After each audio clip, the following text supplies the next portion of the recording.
Бүгінгі күн қадірменді ауыл тұрғындары.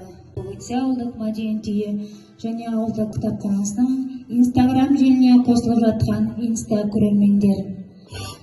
Өткен ғасырдың сонау 40-шы жылдары Ертіс жағалауынан арман қиялы ақ қарды Алатау жаққа шарқ ұрған, ал бүгінгі Алатаудың асқақ мұзарт шыңдарға қарай қанаты талмастан биіктей. Ассалаумағалейкум, құрметті ауыл тұрғындары, Инстаграм көрермендер. Жаңа айтып кеткендей, міне Мұстафа Райымбаевтың биыл 100 жыл толуына байланысты, мерейтойына байланысты өзінің көрнекті Қазақстанның көрнекті ақыны, жаңа айтып отыр, балалар әдебиетінің классигі, соны насихаттап, халыққа көрсете білген ақынымыздың бүгін 100 жылдық толып отыр.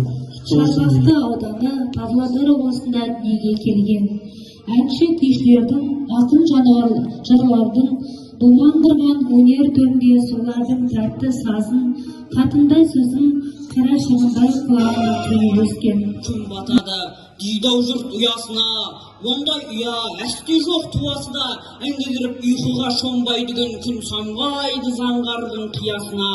Күн бата ма, күн батса не болады, күн батты деу білместің жорамалы. Мұзафар Әлімбаев ақындық бақытты туралы айтқанда оның қазақ балалар әдебиетінде сіңірген еңбектігіне тоқталу шарт. Осыны тарихи 40 жылға жуықтаған Балдырған журналының Мұзафар Әлімбаев қолымен құрып орыс роман «Күләшідан тұрса егер сыбағам, жылдарымды қиқымдардан сұқыраман, сабағыма қырық қылған өлкемде тілдік теңіз, жел толтырып желкенге, тартып келем тағдырымнан тайынбай, тартып келем талайырып ертеңге. Жұмбақтар, жаңылтпаштар. Аспандағы әпке өлеңдер, ертегілер, жұмбақтар, жаңылтпаштар. Аулақ бұл жаман әдеттен балабақша және бастауыш сынып балаларына арналған. Балдаумен шіркін балалық өлеңдер, әндер, ойындар. Ана десем, ана тілер ойға оралар. Баладай қуанасың тойға барар.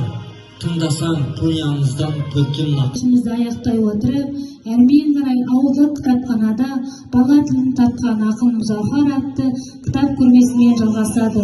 Келесі кездескенше сау болыңыздар.